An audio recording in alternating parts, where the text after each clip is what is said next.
itu. Karena memang di Salafi itu kan bukan muqallid, bukan taklid buta, manhaj. Kalau manhaj itu sudah pasti akan melahirkan persepsi dari setiap orang yang mengamalkan manhaj, persepsi yang berbeda gitu. Terhadap suatu pandangan atau ketika memandang sesuatu. Itu berbeda. Itu mazhab.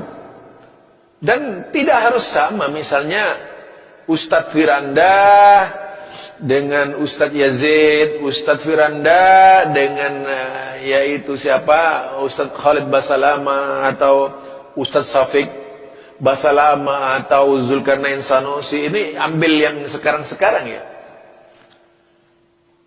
Walaupun dalam dunia saya itu mereka baru gitu. Karena apa? Saya mengikuti dari kalangan salafi yang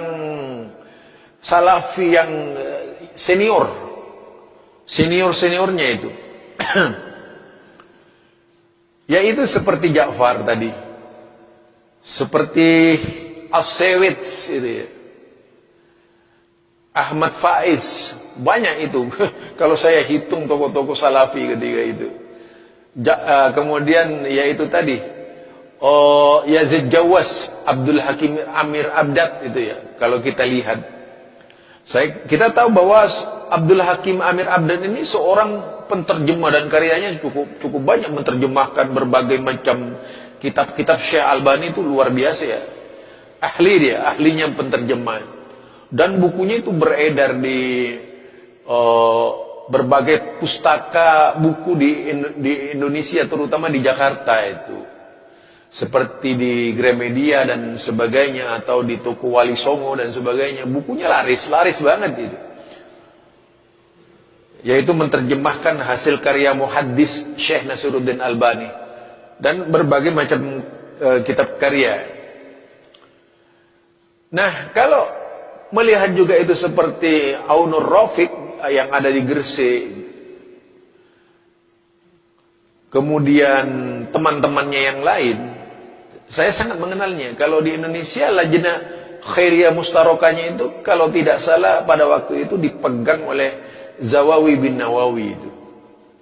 Nah, di situ memanjang ke Muhammadiyah. Muhammadiyah itu pada waktu itu diwakili oleh Anhar Burhanuddin MA di lembaga dakwah khusus.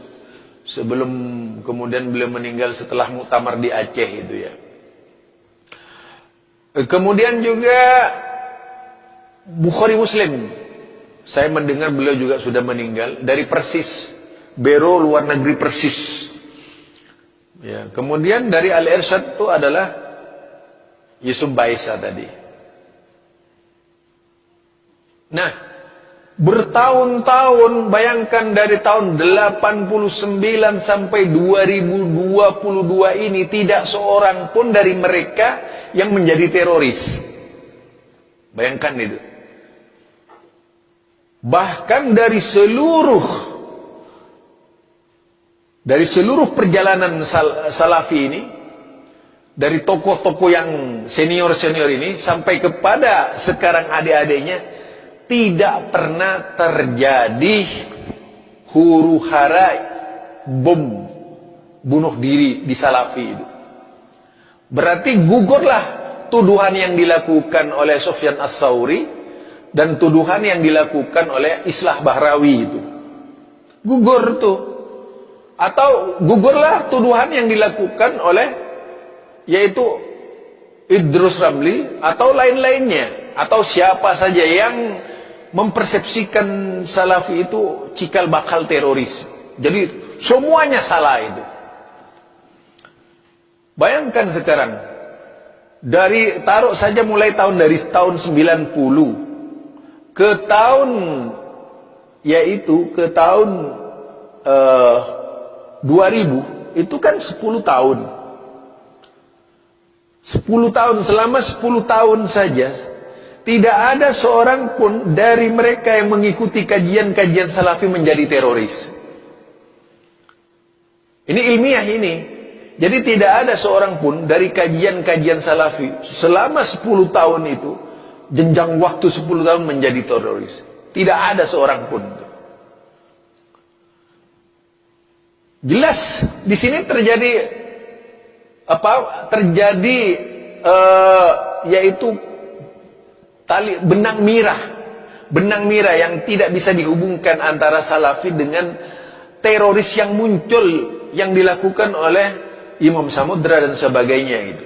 Bahkan pernah terjadi dialog itu dalam polemik dalam bentuk buku yang namanya buku yang ditulis oleh Luqman Ba'abdu kalau tidak salah. Luqman Ba'abdu ini menulis sebuah buku judulnya Mereka Adalah Teroris. Itu terjadi dialog antara Luqman Ba'abdu dengan Imam Samudra yang ada di penjara itu. Kemudian disanggah oleh Imam Samudra, bukunya adalah Mereka Bukan Teroris itu. Itu fakta itu. Sehingga di sini ada benang mirah. Selama 10 tahun tidak seorang pun dari pengikut pengajian Salafi yang menjadi teroris. Mulai dari tahun 1989 sampai tahun 2000. Itu anggap 10 tahun itu ya. Kemudian dari tahun 2000 sampai yaitu 2022 ya. Sampai 2022.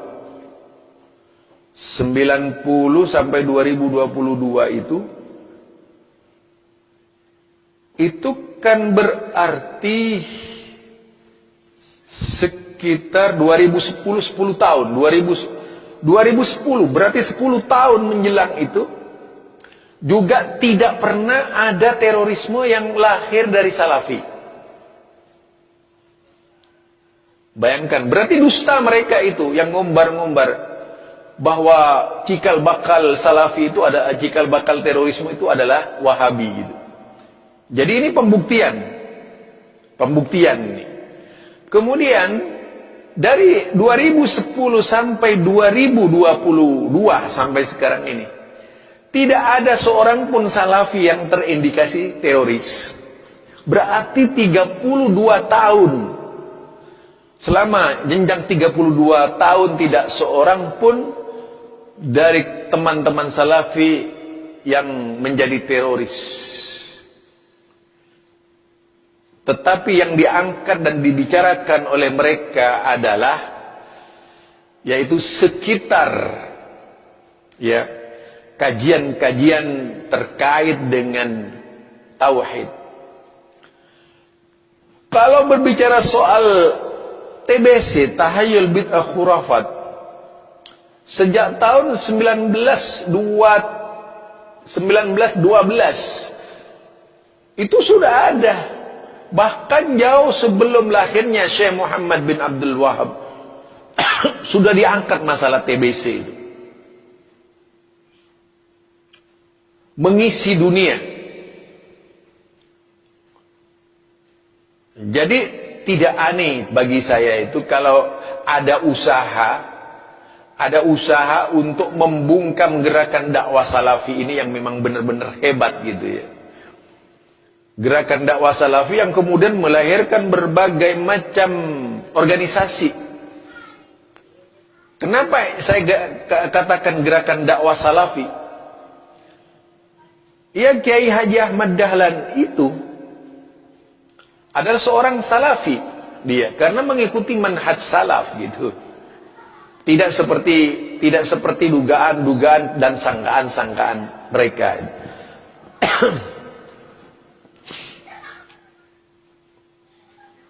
Demikian juga berkaitan dengan berkaitan dengan gerakan-gerakan Islam yang lainnya,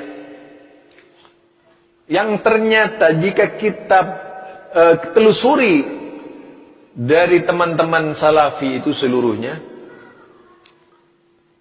tidak seorang pun yang anti pemerintah ini. Tidak seorang pun yang anti pemerintah. Tidak seorang pun yang menghina pemerintah. Tidak seperti politikus-politikus yang pada saat kampanye menyuarakan sumbang terhadap pemerintah itu. Entah dari partai A, partai B, partai C, karena ingin meraih suara. Sehingga harus mengobral omongan yang tidak benar itu gitu. Kadang-kadang maki-maki pemerintah. Pemerintah tidak menjadi mitra ketika pemilu itu. Apalagi ketika menjadi oposisi partai. Kenapa mereka tidak dikatakan teroris gitu ya? Tetapi kemudian Salafi yang demikian dinginnya di dalam berdakwah, indahnya di dalam berdakwah menyampaikan dakwah-dakwahnya, justru dibikin hingar-bingar oleh kelompok-kelompok yang anti Salafi. Tuduhan yang dilontarkan oleh mereka misalnya, ya tuduhan Salafi itu cikal bakal teroris. Silahkan cari, ya, cari dari misalnya muridnya Ja'far Umar Talib ketika itu yang menjadi teroris, muridnya As-Sewet yang menjadi teroris, muridnya yaitu tadi apalagi yang sekarang ya, Abdul Hakim Amir Abdad yang menjadi teroris itu. Muridnya Yazid Jawas yang menjadi teroris sejak tahun 90 sampai 2022 ini. Ternyata tidak ada seorang pun yang menjadi teroris. Bayangkan saudara itu. Apalagi muridnya Khalid Basalama, muridnya Syafiq Basalama gitu. Tidak ada seorang pun yang menjadi teroris. Mereka menjadi pengabdi ilmu, penggemar ilmu, senang dengan ilmu. Bukan hanya sekedar pendengar ceramah, tapi orang yang senang dengan ilmu dan mengamalkan ilmu. Kan beda dengan mereka yang biasa mendengar ceramah, habis mendengarkan ceramah itu bubar. Tapi kalau di Salafi itu menciptakan manusia yang sadar dan tahu diri, dan mereka yang paling tenang di dalam menjalani kehidupan, mengarungi kehidupan, tidak resah. Mereka harus sholat 5 waktu di masjid dan sebagainya dengan penuh, yaitu harap kepada Allah Subhanahu wa taala. Toh mereka tidak pernah dibatas harus salat di komunitas Salafi, tidak ada itu. Salat di Muhammadiyah, salat di NU dan sebagainya. Itu biasa. Tidak ada sekat-sekat yang membuat mereka itu harus mengharamkan kelompok-kelompok seperti misalnya dulu ada LDII ya. Kalau tidak di masjidnya tidak boleh salat gitu. Lebih teroris mana coba? Lebih kasar mana kalau kita lihat ya? Lebih keras mana?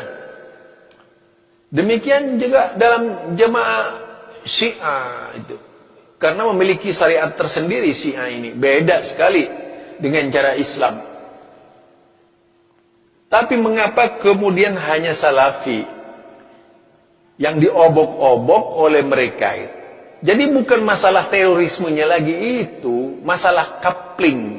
Karena begitu banyaknya dari umat Islam yang eksodus ke Salafi dari kelompok-kelompok yang ada di Indonesia itu.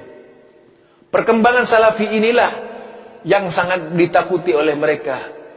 Karena bisa menghilangkan daya saing mereka di dalam mencari pengaruh umat gitu.